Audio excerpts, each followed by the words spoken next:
Hey everybody, Economic Ninja here. Hope you are doing well. We have some breaking news and I want to talk about it. I have a great subscriber, Amanda, that brought me in some information about a train derailment and a fire involving some food products. And Eric from Sage News just brought me some information. And while I was getting it ready, I found a third incident of a fire. And we've been talking about this lately, that is involving a food processing plant of some type, whether it be prepackaged food, meat packing plant, or a produce processing facility. Nationwide, these have been burning down like crazy. And we covered this really a couple of weeks ago, I believe. And then the FBI came out with an alert that they have reason to believe that there are computer hackers out there starting fires. I don't know how that's possible, quite frankly. I've been a firefighter for 30 years, but or 27, geez, time's flying. But my point being is I've never seen a hacker be able to hack in. This isn't the movies. So here we go, guys. Let's just dive right in. We're going to start here with the General Mills processing plant. And this happened about a week ago. I actually missed it, but I wanted to add this in case anybody missed it. And this happened in Cedar Rapids, Iowa. Firefighters responded to a fire Saturday morning on the roof of General Mills food processing plant. They were able to knock out the fire, but the point being is that it said steam and smoke were visible near a spot where the vent stack makes contact with the roof, and thermal imaging confirmed high heat below their position. The only reason I wanted to bring this up, there's not a lot of information on this right here. This is out of Firefighting Nation, but it was a plant. It didn't burn down, but they were to catch it. So solid work, Cedar Rapids, guys. You guys are awesome. Commercial structures are very, very dangerous, very hard to deal with, especially when you're working on the roof. Any truck company or ladder, any company that's ever been on a roof, sounding a roof, especially on these large structures, you don't know what's burning underneath you and what the structure's like. So solid work, guys. This is something I wanted to talk about. This is that train, and this just happened today. Several cars from a Burlington Northern Santa Fe train derail and catch fire. Now, it is not normal when a train derails that a fire starts, unless you're dealing with flammable liquids, explosives, things like that, pressurized tank cars, things like that. You rarely do see fires. Now, what's interesting is some information that I got from somebody that works on the railroad actually said that what's burning, they're saying paper products, what's burning are cars full of tater tots. So it's interesting. It is food related.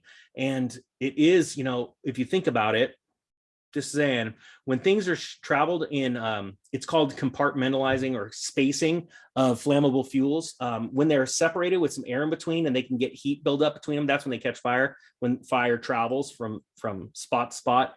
But when things are tightly packed and they're on pallets and things like that, it is pretty hard to imagine a fire. I'm not saying this is wild, but it's an interesting thing. Now let's dive over here to what Eric at Sage News brought. And this is Chesapeake Fire responds to an industrial fire at Purdue Farms facility.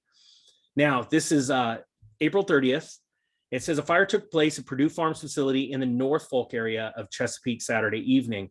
It says the fire department is currently working on an industrial fire at a grain processing and storage facility. And I don't know if we've talked about this, but grain fires can be very dangerous because the dust is actually explosive, because it is flammable. And if it's in the air at the right concentration, it can actually cause explosions. Firefighters received a call at 501 Barnes Road at 8:41 p.m. after a plant operator at Purdue acknowledged and verified a fire at the location. All employees from the area were evacuated. When the crews arrived, they found a large soybean processing tank with flames showing from the top. Firefighters climbed multiple flights of stairs using multiple hose lines to battle the fire. So the fire is called under control and no injuries. So that's solid work. But again, guys, we are bringing these news stories to you because it is very, very interesting. The timing, the speed, the velocity of these fires, and they are at food processing plants in a time where the supply chain is just completely collapsing. And we have the president of the United States coming out, the president of France coming out, other world leaders like in China back in September. They're all saying that food shortages are coming.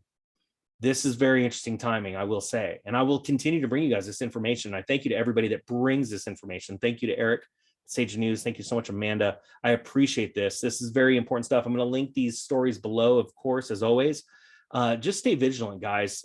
I got to be honest with you. I can't sugarcoat this. These are very, very serious times, and they're not serious to your neighbors, some of your family, or people around town, because they're completely oblivious. But they are very serious to you, and the reason why is because you know that we're already in trouble, and you know that every time a food processing plant catches fire, and we have that less capacity to produce and move food around the nation, that we are that much closer to some very serious times of famine. I am not joking. And we all know that when food price gets to about 40% of the average household's income, they start to riot. Food riots are very serious. They happen all around the world all the time. But I gotta be honest with you, I don't think I've ever read about one in America.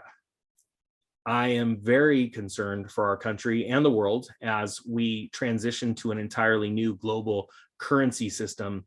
And I say global because everybody's going to have their own name to it with these digital currencies, but they are pretty much the exact same thing. Guys, this is very serious times. Start to think about the future. Think about saving up some food, getting a water filter. Just get things that you could need right now. You all know that the Federal Reserve is doing nothing to tame inflation. Matter of fact, their hands are tied. They're screwed. And which means we're screwed. And I don't mean screwed in a bad way, because honestly, when you know that trouble's coming ahead, all you got to do when the train's running down the tracks and you're standing on the tracks, all you've got to do is step aside and let crazy go right past you. All right, guys, I appreciate you watching, and thank you so much. Whoa, what the heck? Conspiracy. Camera conspiracy. Throw it in the comment below. See you guys later. The Economic Ninja is out.